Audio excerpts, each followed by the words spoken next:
എൻ്റെ പേര് നീതു. ഇതെൻ്റെ സെക്കൻഡ് ഡെലിവറിയാണ്. സി സെക്ഷനായിരുന്നു. ഇതെൻ്റെ പ്രിമച്വർ ഡെലിവറി ആയിരുന്നു. 1 മന്തിന് മുമ്പ് കുഞ്ഞ് ഡെലിവറായിപ്പോയി. അപ്പം 1 മാസത്തിന് ശേഷമാണ് ഡോക്ടർ പ്ലസുമായിട്ട് ഞാൻ കോണ്ടാക്ട് ചെയ്യുന്നത്. എനിക്ക് ആ സമയത്ത് പ്രസവത്തിന് ശേഷം ഒരുപാട് ബുദ്ധിമുട്ടുകളുണ്ടായിരുന്നു. ശരീരത്തിനാണേലും നല്ല വേദന, നടുവേദന, കഴുത്തിന് വേദന, അതുപോലെ നടുവിൻ്റെ വേദന കാലിലോട്ട് പതുക്കെ ഇറങ്ങി വലത്ത് കാലിനൊക്കെ നല്ല ബുദ്ധിമുട്ടുണ്ടായിരുന്നു. മൊത്തത്തിലൊരു ബോഡി പെയിനും വേദനകളും ഒക്കെ ഉണ്ടായിരുന്ന ഒരു സമയമായിരുന്നു ഡെലിവറിക്ക് ശേഷം. അപ്പം ഇത് 2ാമത്തെ ഡെലിവറി ആയതുകൊണ്ട് തന്നെ ഈ ഒരു ബുദ്ധിമുട്ടുകൂടെ മാറിക്കിട്ടാൻ വേണ്ടിയാണ് ഒരു പ്രസവരക്ഷ എന്നുള്ളൊരു ട്രീറ്റ്മെൻറ്റ് ചെയ്യാനായിട്ട് ഞാൻ തീരുമാനിക്കുന്നത്. വീട്ടുകാരും അതിനോടുകൂടി തന്നെ സപ്പോർട്ട് ചെയ്തു. അപ്പം ആദ്യം 7 ദിവസത്തെ ട്രീറ്റ്മെൻ്റ് ആണെന്ന് ഉദ്ദേശിച്ചിരുന്നത്. പിന്നെ അത് 14 ദിവസത്തിലേക്ക് ഞാൻ മാറ്റുമായിരുന്നു ചെയ്തത്.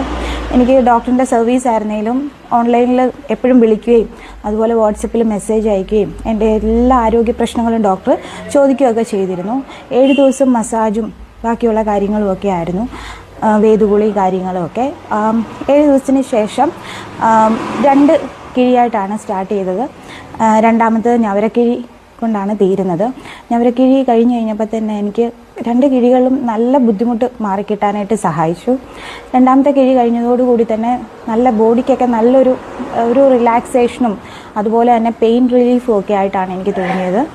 കുഞ്ഞിൻ്റെ ആണെങ്കിലും കുഞ്ഞു നല്ല വഴക്കുണ്ടായിരുന്നായിരുന്നു. കുഞ്ഞിന് ബേബി മസാജിലും ബേബി ഓയിൽ ചേച്ച് കുളിപ്പിക്കുകയൊക്കെ ചെയ്തു കഴിഞ്ഞപ്പം കുഞ്ഞിനാണെങ്കിലും ഒരു നല്ല ഉറക്കം കിട്ടാനും അതുപോലെ തന്നെ കുഞ്ഞിന് നല്ലൊരു റിലീഫ് എനിക്കും തോന്നിയിരുന്നു. അതുപോലെ തന്നെ എൻ്റെ മെൻ്റൽ ഹെൽത്ത് ആണെങ്കിലും നല്ലൊരു പോസിറ്റീവ് എനിക്ക് ഫീൽ ചെയ്തു. അതുപോലെ തന്നെ ഞങ്ങൾ 2 പേരുടെയും ആരോഗ്യം ഇത്രയും നന്നായിട്ട് ചെയ്യാൻ സാധിച്ചു. അതുപോലെ എൻ്റെ തെറാപ്പിസ്റ്റ് രേവതി ഒരുപാട് ഹെൽപ്പ് ചെയ്തു.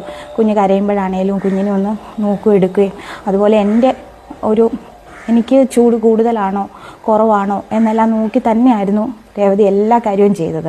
അതുകൊണ്ട് തന്നെ എനിക്ക് രേവതിയോടും നല്ലൊരു ഒരു നന്ദിയുണ്ട്. അതുപോലെ തന്നെ ഡോക്ടർ വന്ദനയോടും എനിക്ക് നല്ലൊരു സ്നേഹം തോന്നുന്നു. അതുപോലെ തന്നെ ഡോക്ടർ പ്ലസ് ആണെങ്കിലും എൻ്റെ എല്ലാ കാര്യത്തിലും ഹെൽപ്പ് ചെയ്യാനായിട്ട് സഹായിച്ചതും ഡോക്ടർ പ്ലസ് തന്നെയായിരുന്നു. അവർ സ്ഥിരം കോണ്ടാക്ട് ചെയ്യുകയും കാര്യങ്ങൾ അന്വേഷിക്കുകയും എല്ലാ കാര്യങ്ങളും ചെയ്യാനായിട്ട് അവരും എന്നെ ഹെൽപ്പ് ചെയ്തു.